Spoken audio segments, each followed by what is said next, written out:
Here we are, Veterans for Peace TV from Madison, Wisconsin. Yeah, peace to y'all. Peace to you all. My name is Dave Soumis. I'm an ex-Air Force and Navy veteran. Spent 4 years in the Air Force during Vietnam and 10 years in the Navy. And this is the first show we've had, I think, since July, thereabouts. We've been on hiatus, running around... Protesting, yeah, there you go. Running around protesting a little bit. And over here, we'll introduce this young man before we get going here. Young man? Yeah, he's young. My name is Lars Prip, and I was in Vietnam, served as a Marine. I did 6 years, and I left the Marines and became a protester and a doubtful... I was always in doubt about the United States government and their role in warfare.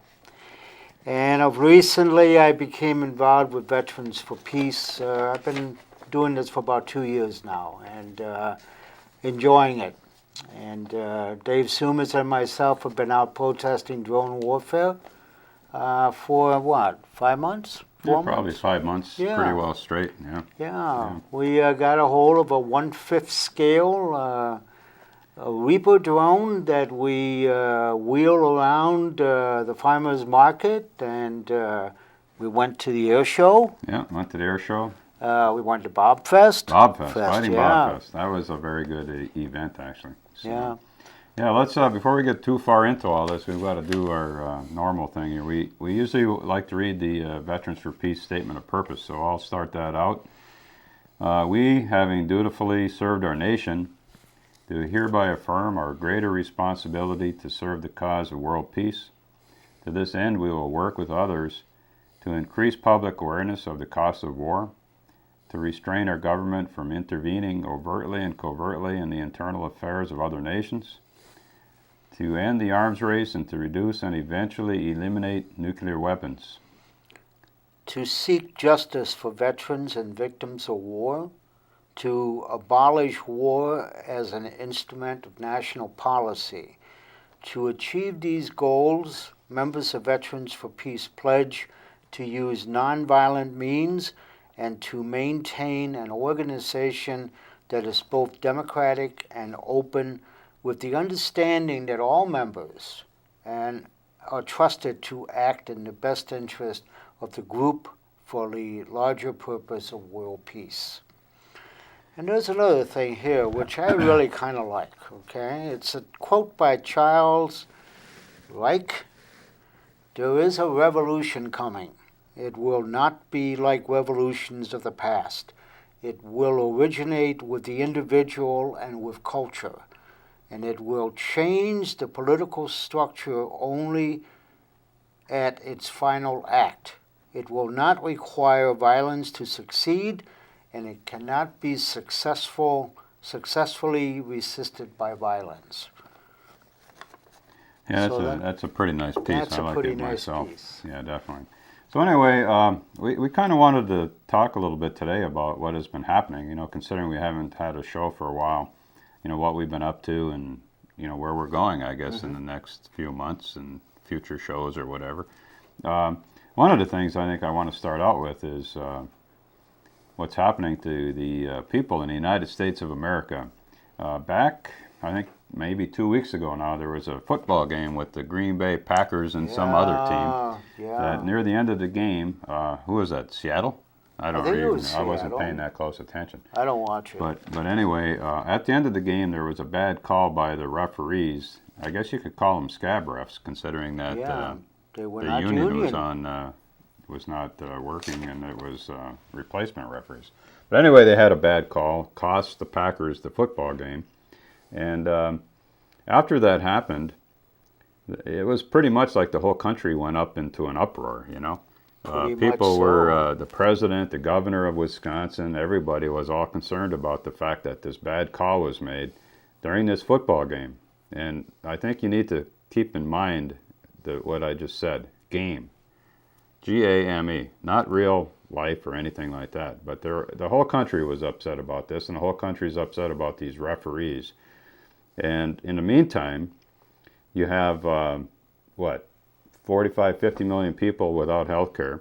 You have umpteen millions of people living on the streets. Mm-hmm. You have 40-some million in poverty.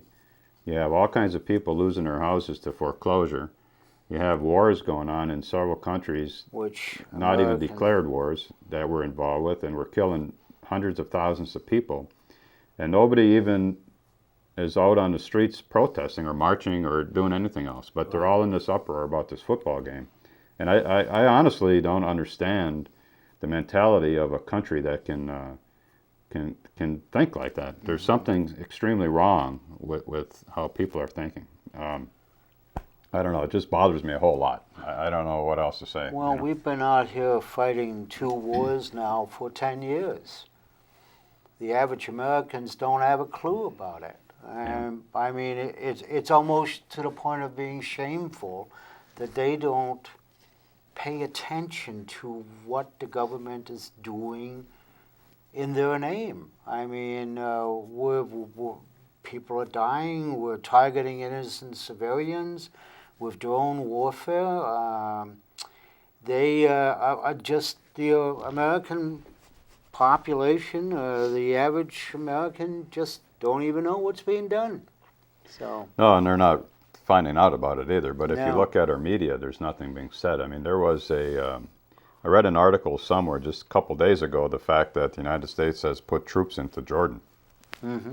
All right, to help with the Syrian situation, but I haven't seen anything about that on any national media whatsoever. I mean, nothing at all. So it's coming through other sources of news.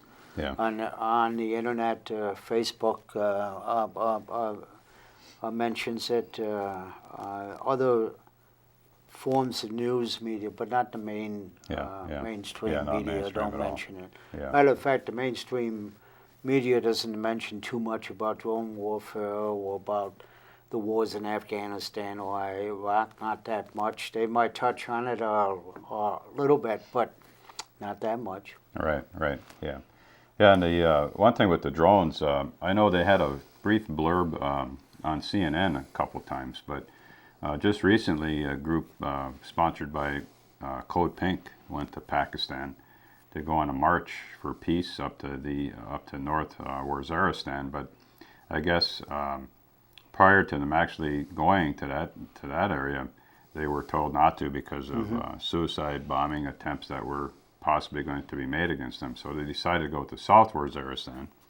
And again, when they went there, they got pretty close to the border, but were turned back by the Pakistani army. Right. So they actually couldn't go there. And one of the people that went on that trip was Leah Bolger from Veterans for Peace. She's the president of Vets for Peace. And we were actually hoping, she's here in town in Madison, the entire VFP National Board is here. And we were hoping to get a couple of those folks on the show today, but unfortunately, they're tied up in their meeting, so we weren't able to get the times coordinated. Right. But it would have been interesting to get Leah to talk about that event. And hopefully we can do that, though. We may still be able to hook up sometime with a video or something from her. But from what I read, the trip was very successful. Yeah, very successful trip, yeah. I mean, they one of the chants that the Pakistani women and the women on this peace trip chanted was, "We will not raise our children to kill your children." And I thought that was very powerful. Okay. We will not raise our children to kill your children. So. Yeah. It's something that we ought to start thinking about here in the United States, right? Yeah. I mean, we're getting pretty militaristic here. I mean, it's just a continual banging of the drums, the war drums, all the time. And now, with Iran, but, you look at Iran, even without actually physically being in a military confrontation, with the sanctions that are in place, they're doing as much damage to their infrastructure. Well, that's where we're going next. I have no doubt. Yeah. I mean, if you look at a map of all the military bases on the eastern border and western border of Iran, it's all American bases. Right. So it's there's a lot of minerals in those natural resources in those mountains, and of course there's the oil in the Caspian Sea. And I really think that's what it's all about, is to get that oil out of the definitely, human life be damned. Right, yeah, they keep sending more and more of our youth over there to fight. And I was just talking to a young guy just the other day that he's going to be an officer in the Marines. Right. And very nice young man. I respect the fact that he's going into the military and, to do what he's doing. But, you get to that point where it's like, well, what are you fighting for over there? You're not fighting for any of this freedom and democracy. You're fighting for resources. Well, that's all bullshit. So it's, but that's the right word. Yeah, that's the right word. I let that slip, folks. Sorry. Well, there'll be better words soon. There'll be better words soon, yeah. But that's what it is. It's all about resources, and a lot of people are starting to see that, I think, but they're still not really reacting to it. Now you have your election coming up here in November, and you have Obama and Romney running, and everybody is falling all over themselves trying to elect one or the other of them. There's and no both difference. Both of them are definitely warmongers. If you look at what Obama has been doing throughout his 4 years, he actually increased the amount of warfare that we have, and 100-fold on drone strikes, drones and 100-fold on special operations with SEALs and Special Forces operations. Right. And Romney coming in is already. He's not even in there, and he wants to go and attack Iran and do whatever, So. Well, I think we're drifting off on politics a little bit here. A little bit. Yeah, a little bit. But it is part of the game. It is politics. It's all politics. Yeah. Warfare is a lack of politics because you don't want to talk with your enemy anymore. So what you do is you bomb him and kill him. Yeah. I would much rather see diplomacy. I would much rather see we talk and try to reach a common understanding here, know? Yeah. That's the whole name of the game is communications. If you can't sit down and talk to one another, you can't hardly expect anything good to happen. Mm-hmm. You have to be able to talk to one another, and that's the bottom line. And that's the role of a politician. Yeah. You have to be able to communicate with people that have different viewpoints, okay? Right, yeah. I think it's kind of, I shouldn't say funny. It's not funny, haha, but it's funny that the first thing that happens when anytime there's a little confrontation, instead of sitting down and talk, they slam the embassy doors closed and they send all the diplomats back home, and there's no talking anymore. They just stop. It's the end of the story, and it's part of the reason, probably most of the reason why we're not actually stopping any of this warfare that's going on.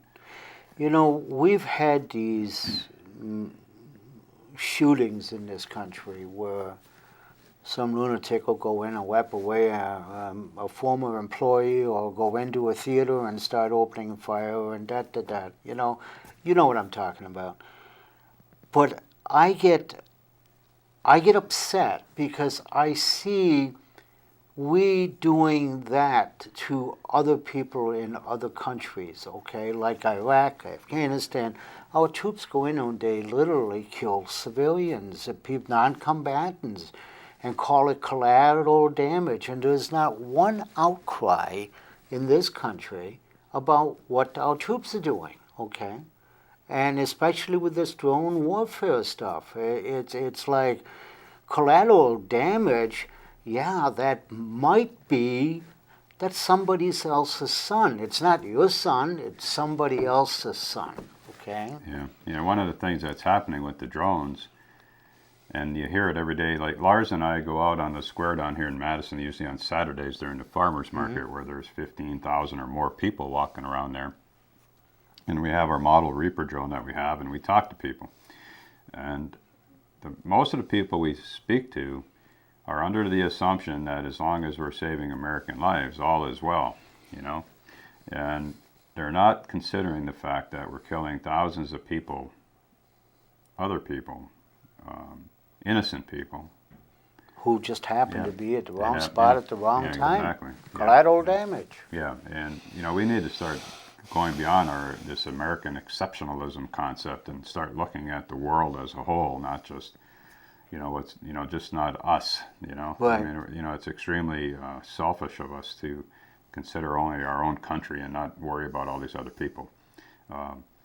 we have enough money in this country, even right now. If they were to bring home some of the troops, even close half the bases that we have in the world, we could take care of all the people that are in poverty in this country, that don't have food. All their health care needs, the educational needs of all these people could be taken care of just that fast.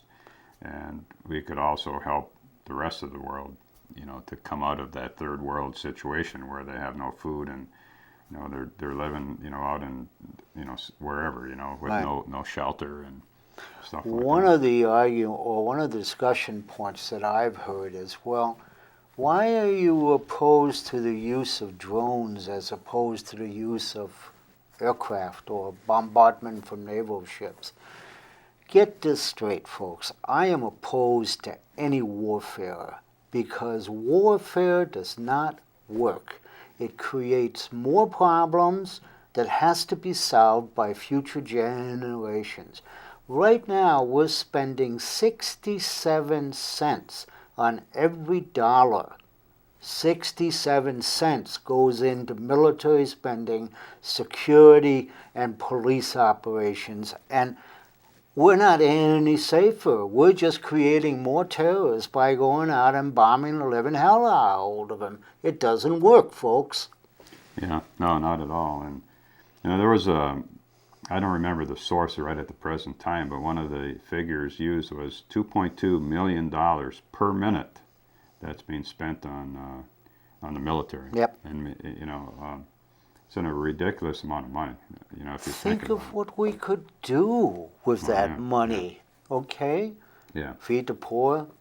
National health care system. Schools. We could educate our kids better. Okay, than what we're doing now. Yeah. I'm trying to think of the quote by Eisenhower where I can't think of it right now, but he warned us about the expenditures of this mass amount of money into the military-industrial complex.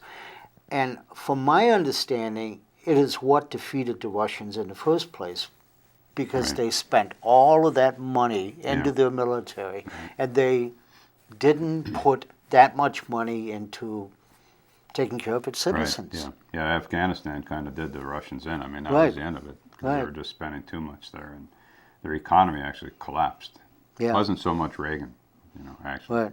Well, Reagan didn't accomplish it single-handedly, right? Yeah, exactly. In spite of popular belief, Reagan did not defeat the Russians by himself, okay? No, and we're not really into having his head up on Mount Rushmore all that much. Right. But, So anyway, what else we've been up to? Well, it's not just Afghanistan and Iraq. We are going into Yemen. Right. We're going into countries in Africa. Now we're into Syria. We got troops that are being deployed to Jordan for security reasons. We have Marines now in Australia. Yeah. They put some down there. Well, that's not the first time they've been in Australia. No, they've been there before. Yeah. But we're everywhere. I mean, there's no question about it, and I don't know. You would hope at some point people would wake up and try to rein in some of this imperialism at some point. Right. Nation building. Nation building, right. Call it what you want. It's nation building. So anyway, let's see. Yeah, what else is going on? Let's tell them about our trip to the air show. Oh, that was with the drone. That was interesting. Yeah, we had a good time. Yeah. One of the biggest militaristic events in the country, probably in the world. The EAA air show up in Oshkosh, Wisconsin. We went up there with our drone and stood out and with our signs and stuff, and I don't know, we probably got in contact with several thousand people as we went by. And we even got a pecan pie. Okay? Yeah, free pecan pie. They stopped and they fed us. Okay. Yeah, that was real. I didn't have any of that pie though. I forgot it. Well, I brought it home to Patty, and she had just it. like I forgot my little pasty meat pie in the truck. Oh last week. Yeah, you forgot that too. So I'm feeding you well, man. But what was interesting up there at that air show, they had a lot of old vintage airplanes, and I kind of enjoy seeing the airplanes. I mean, I'm not against that part of it as far as that goes. And but they had a bunch of Japanese Zeros. I think there was like 8 or 10 of them. Right. All of a sudden, they started doing strafing and bomb runs in front of the crowd, and these big explosions were going off, and everybody was all excited and cheering, and on was all these bomb runs. And if you think about the reality of what that deal is, with the Japanese bombing Pearl Harbor and on, what happened in the wars and all the people that are getting killed, it hit me so strongly. I couldn't understand why people would be so jubilant and excited about war and killing and all this stuff. So right away, I had a blank, one of my signs was blank on the back side of it, so I wrote quick, "Stop the militarism" on the back, and I started holding that sign up, because that's exactly what that entire air show started becoming, was a statement of militarism. I mean, and it's just wrong, especially the way people are so in tune to cheering for warfare. It's sickening, actually. I don't, my understanding was that the show is to EAA, Experimental Aircraft Association. That's what it originally was. Right. Yeah. And now all of a sudden we got this massive takeover of rebuilt military aircrafts that relived Pearl Harbor. And I went to one I lived close to the airport in Janesville, where they had a firebombing going on at one of the air shows. And I'm thinking, Dresden? We firebombed Dresden and killed hundreds of thousands of innocent civilians just to end the war a little bit, to end the war earlier. Yeah, I think we need to start looking at some of these displays that we're doing that condones warfare, or what's the word I'm looking for? Not so much glorifying, glorifying warfare and militarism. I think we need to start thinking really strong on what that's doing to us. Yeah, well, that's sort of like, every little town in Wisconsin and across the United States has to have their little memorial park where they park a tank or put a military aircraft so the local population can have a war monument that glorifies war. Well, what about if we put up a statue of a woman and her child dancing through flowers, or bathing in a river or something like that? Make it peaceful instead of this glorification of warfare. What's the guy's name? Wayne from Wausau. Wayne. That has a nice ring. Wayne from Wausau. But anyway, he wrote he got up on the what do you call it? The National Guard. The National Guard tank. And sat up there protesting up in Wausau for, I don't know, quite a few hours. They were trying to get him down. It took him 10 police officers to get him off. Encouraged him to get off. So. And I think we all should start riding tanks here pretty soon. Go up there and sit on them and do some protests around some of these town squares with the tanks and the... They have these storage facilities out in Arizona, for instance, where they store all of these military aircraft. Mile upon mile, a mile on mile with aircraft that are being mothballed and not being used. And when you look at these vast amount of military equipment that's not being used, you begin to wonder, well, look at all of the labor, the money that was spent, the natural resources that was spent to create a parking lot of military equipment that's never going to be used again. It's crazy. So anyway, we're almost out of time already. Right, again. It goes so fast. I don't know. I just in closing, I guess we should just invite other veterans in the area to maybe look up their Veterans for Peace chapter and come and join us. Right. We would like to have a lot more people involved. And start.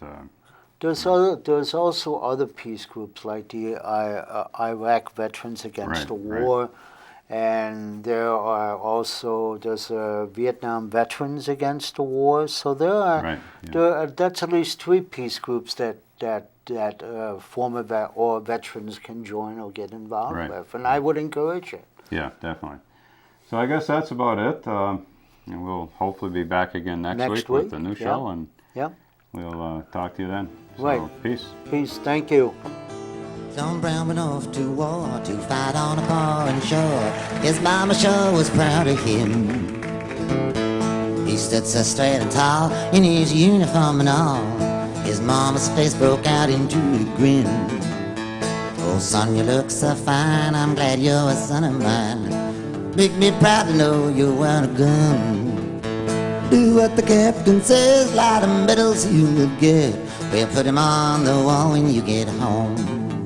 That old train pulled out. John's mom began to shout, telling everybody in the neighborhood, that's my son is about to go. He's a soldier now, you know. She made while sure her neighbors understood. She got a letter once in a while. Her face broke into a smile. She showed him to the people from next door. They bragged about her son with his uniform and gun in this thing she called a good old-fashioned war. Then the letters ceased to come. For a long time they did not come. Ceased to come for about 10 months or more. And when the letter finally came, saying go down and meet the train, your son is coming back from the war. She smiled and she went right down. She looked up and all around. She did not see her soldier son inside. When all the people passed, she saw her son at last. When she did, she could not believe her eyes.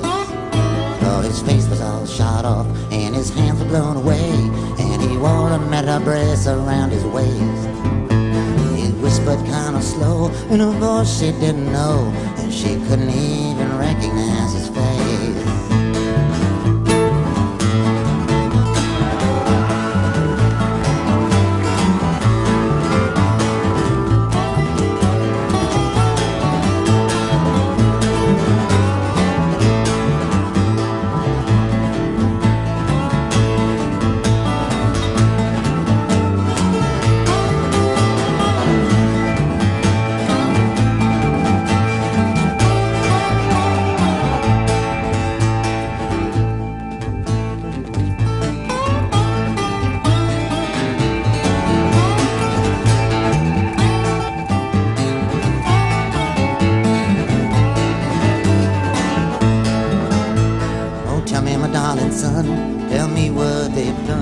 How is it that you come to be this way? He tried his best to talk, but his mouth could hardly move, and his mother had to turn her face away. Don't you remember, Mom, when I went off to war, you thought it was the best thing I could do. I was on the battleground, you were home acting proud, you weren't there standing in my shoes. And I thought when I was there, Lord, what am I doing here? Trying to kill somebody or die trying. But the thing that scared me most, when my enemy came close, I could see that his face looked just like mine. And I couldn't help but think, through the thunder roll and stink, I was just a puppet in a play. And through the roaring smoke, the string it finally broke, and a cannonball blew my eyes away.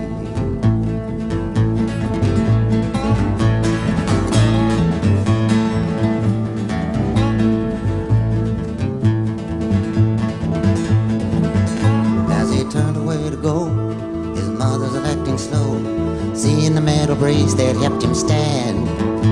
But as he turned to leave, he called his mother close, and he dropped his medals down into her hand.